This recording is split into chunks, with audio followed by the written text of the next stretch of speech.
Bine v-am regăsit, dragii mei din Zodia Taur, oriunde v-ați afla. Bine ați venit tuturor pe canalul meu, Tarot Flor de Loto, atât scumpilor și dragilor mei abonați, cum de asemenea și celor care poate sunteți pentru prima oară aici pe canal. Azi voi face, așa cum v-am obișnuit de ceva vreme, o lectură temporală, fără limită de timp, o lectură pe care voi să o puteți urmări oricând doriți sau atunci când apare în viața voastră. Desigur, ca de fiecare dată vă readuc aminte că voi sunteți stăpânii propriei voastre vieți, voi vă construiți viitorul, așa că vă rog din suflet să luați decât acele mesaje care rezonează cu voi, iar restul lăsați-le să zboare în univers, pentru că sigur sunt pentru alte energii, pentru alte persoane care într-o mai mică sau mai mare măsură au o legătură cu Zodia Taur. Bun, lămurite toate aceste aspecte, înainte de a începe vreau să vă mulțumesc tuturor celor abonați pentru răbdarea de care ați dat dovadă, sunteți minunați ca de fiecare dată. Se mai întâmplă în viață lucruri care te împiedică să faci ceea ce îți place cel mai mult, dar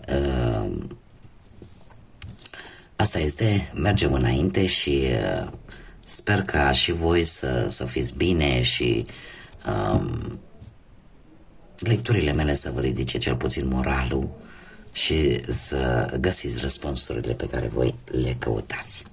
Haideți să vedem, dragilor, cam care este energia voastră în acest moment, care este energia pentru dragii mei din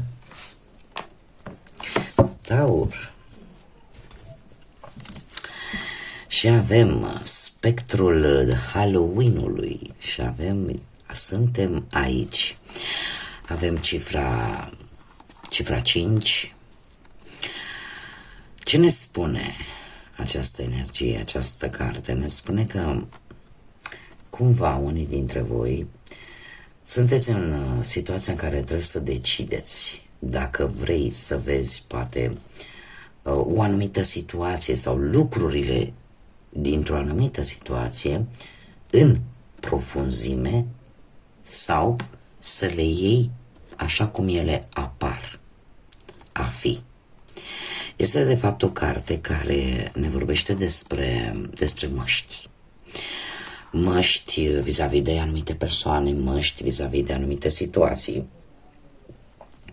Probabil că unii dintre voi ați traversat în ultima perioadă destul de multe stări conflictuale, mai ales că avem numărul 5, destul de multe schimbări bruște, destul de multă instabilitate în ultima perioadă, sau poate obstacole, da? Care poate v-a făcut să vă gândiți dacă cumva las lucrurile așa cum ele aparent ar fi, sau vreau să văd mai mult, să mă duc mai adânc, mai în profunzimea situației și să văd de fapt despre ce este vorba. Este o decizie pe care sunt sigură că unii dintre voi poate deja au luat-o, depinde de fiecare. Cert este că în acest moment unii dintre voi puteți să vă dați seama că poate ar trebui să fiți un pic mai flexibil, să evitați tot felul de tensiuni sau să încercați să vă adaptați unor noi situații, unor noi experiențe. De ce? Pentru că această carte involuntar anunță și mari schimbări care vin în viața voastră, indiferent de ce aspect al vieții vorbim. Haideți să mergem mai departe și să vedem pe plan profesional cum sunteți, dragilor. Avem carul, nu știu dacă semnul racului vă spune ceva, Zodia Rac, dar într-un trecut nu foarte îndepărtat spune: ați avut de luat o decizie. O decizie care cumva aș spune că a fost definitorie la nivel profesional. Carul îmi vorbește de călătorii, de mutări, de lucruri care se schimbă, da? De asemenea vorbește de schimbări. La locul de muncă poate unii dintre voi chiar ați schimba locul de muncă sau poate că v-ați dat seama că trebuie să luați o decizie importantă vis-a-vis de cineva cu care împărțiți un anumit loc de muncă, da? Poate să fie un șef, un coleg și așa mai departe, tot ce ține un asociat, tot ce ține de locul de muncă. Ce este foarte important, că unii dintre voi v-ați dat seama că trebuie să aveți o voință puternică pentru a dobândi ceva sau pentru a lua o decizie importantă din punctul ăsta de vedere profesional. Și se pare că unii dintre voi chiar ați reușit să mergeți înainte într-o manieră pozitivă. De ce? Pentru că în prezent mie mi-apare soarele care îmi vorbește de foarte mult optimism, vorbește de soluții foarte bune, mai ales la nivel profesional și de faptul că poate chiar în acest moment unii dintre voi ați realizat sau ați primit poate vreo veste de găsirea unui job sau de o situație relaționată cu munca care cumva și-a găsit o rezolvare. De ce spun acest lucru? Pentru că într-un viitor apropiat cu acest 3 de cupe mie îmi spune că vei celebra, te vei bucura de cum să spun eu, de o realizare proprie la nivel profesional, la nivel de muncă. Unii dintre voi puteți găsi un job destul de mulțumitor sau poate ambientul profesional se va îmbunătăți sau, cum am mai spus, poți celebra găsirea acelui job pe care tu îl căutai. Haideți să mergem mai departe și să vedem cu bănuții cum stați. Cu bănuții avem Marea Preoteasă.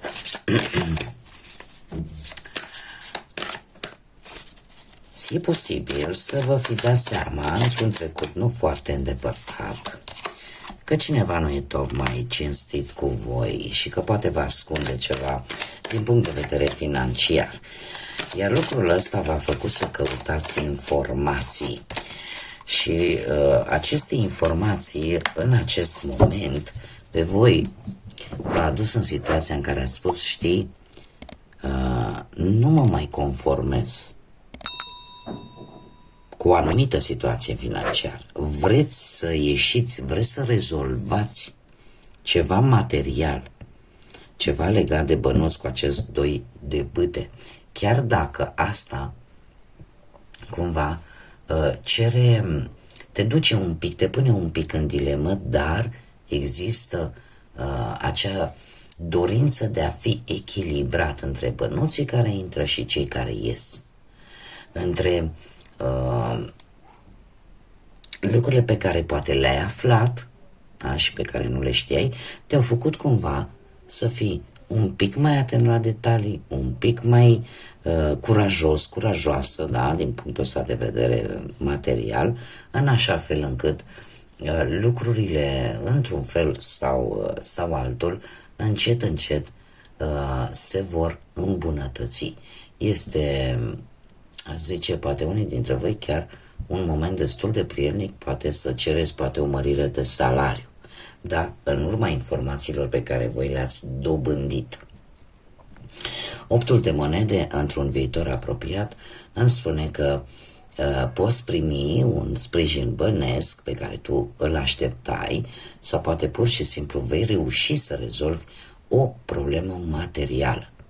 Cert este că, așa cum bine am văzut, informația a meritat toți banii, ca să zic așa, să folosesc o metaforă, dar pentru tine va fi foarte important, pentru că în viitorul apropiat, cu acest 8 de monede, va apărea o îmbunătățire din punctul ăsta de vedere al bănuților. Îmi cer scuze pentru voce. Mergem mai departe. Și haideți să vedem cu dragostea cum stați, dragilor. Cu dragostea, prima oară, pentru cei care sunteți deja angrenați într-o relație. Cei care sunteți angrenați într-o relație, ați avut o perioadă cu acest 3 de bâte. O perioadă, spune, în care ai simțit nevoia să fii valorat, să ți se vadă, să ți se recunoască anumite merite pe care poate voi le aveți în relațiile voastre. Ai avut așteptări. Cumva lucrurile astea în acest moment, și mai ales că avem acest cavaler de monede care foarte bine vă poate reprezenta pentru voi, se pare că sunteți și în acest moment destul de răbdători, destul de meticuloși. Cred că unii dintre voi poate aveți mai multă răbdare decât v-ați putea voi imagina, dar în prezent se pare că încercați să fiți angrenați în a oferi siguranță celor dragi voi, persoanei de lângă voi. Cavalerul de monede este renumit pentru faptul că este cel mai lent cavaler ca și acțiune, dar este cel mai consecvent, care nu se lasă până când nu obține și care are o anumită responsabilitate.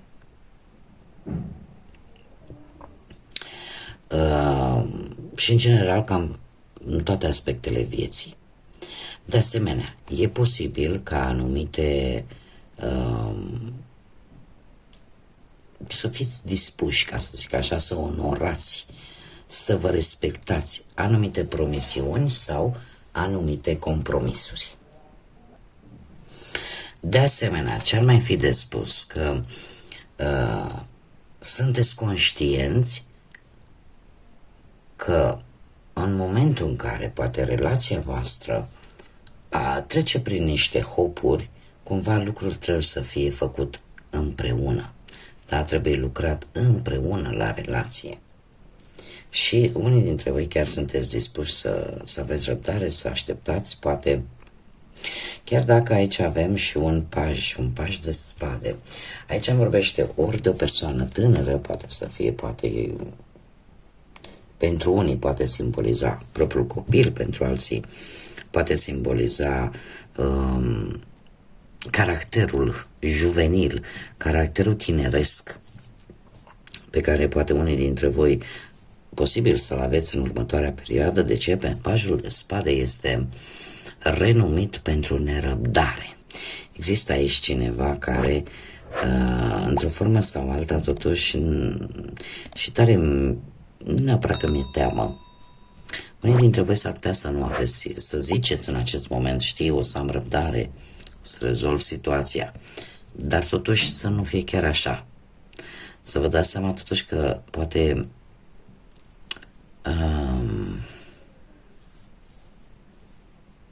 lipsa unei comunicări vă poate face să vă pierdeți din acea răbdare. Sau poate să, nu știu, să schimbați modul de comunicare. Chiar dacă e posibil să apară anumite conflicte ușoare, trebuie să încercați să vă dați poate un pic de spațiu și să nu se piardă în primul și în primul rând respectul unul față de celălalt. Cam asta îmi spune mie acest paj de spade. Da? Și încă un lucru foarte interesant, încercați să țineți pentru voi. Ce ține de relația voastră, țineți pentru voi. Chiar dacă, nu știu cum să vă spun, sunt momente în viață în care fiecare dintre noi tindem să ne spunem oful și de multe ori nu suntem atenți cu el spunem. Cred că asta ar fi singura atenționare pentru voi, dragilor, care sunteți într-o pereche. Mare grijă cui spuneți durerile voastre, ceea ce pe voi vă deranjează în relația voastră, pentru că toate acele informații e posibil către o persoană tânără, care, cum am mai spus, poate să fie poate chiar propriul copil sau poate altcineva tânăr din familie, sau o persoană care să aibă un comportament foarte tineresc așa, s-ar putea să profite din plin de toate acele informații. Da, sunt lucruri care trebuie spuse, sunt lucruri care trebuie să găsim, nu? Și cei care ne ducem să ne spovedim, nu ne ducem la orice preot. Ne ducem la unul care noi știm că putem avea încredere, că își face treaba până la capăt. Bun, haideți să mergem mai departe și să vedem pentru cei singurei care poate au trecut perioadă de văduvie, poate, sau printr-un divorț, sau separare, sau poate pur și simplu nu au reușit ei să-și găsească pe cineva de-a lungul timpului, jumătatea.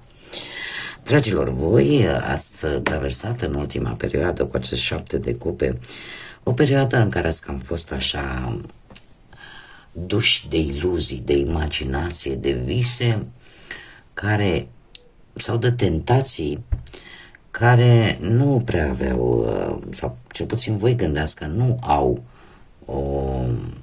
nu pot deveni reale. Totuși, după cum bine vedem aici, amândoi de cupe, asta îmi spune că în prezent sau imediat în perioada următoare, aici apare o iubire pasională, o iubire emoțională foarte profundă. Eu aș spune că există o atracție și ceva foarte pozitiv care vine în viața voastră, dragilor, cei care sunteți singuri. Iar asul de bâte îmi confirmă faptul că, într-adevăr, trebuie să vă zic că va exista în perioada următoare, în perioada următoare sau imediat următoare, va exista o apropiere fizică la propriu. De ce? Pentru că există foarte multă chimie, există foarte multă pasiune care o să vă facă să vreți mai mult. Dar, la început, din câte văd aici, sunt sentimente, sunt emoții. Și pe urmă avem chiar și o apropiere fizică, de ce nu? Dacă nu vorbim de acest lucru, putem vorbi de faptul că vreți, nu vreți, cumva iubirea vine pe strada voastră. Și totul este foarte, foarte intens. Haideți să vedem care este mesajul pentru voi, dragilor din Taur. Lasă-te sau lasă acea idee că poți repara pe cineva. Este timpul ca relațiile, uite, chiar e interesant acum, a venit timpul ca relațiile tale să facă o schimbare. Nu funcționează dacă tu încerci sau crezi că poți repara pe cineva. Fiecare persoană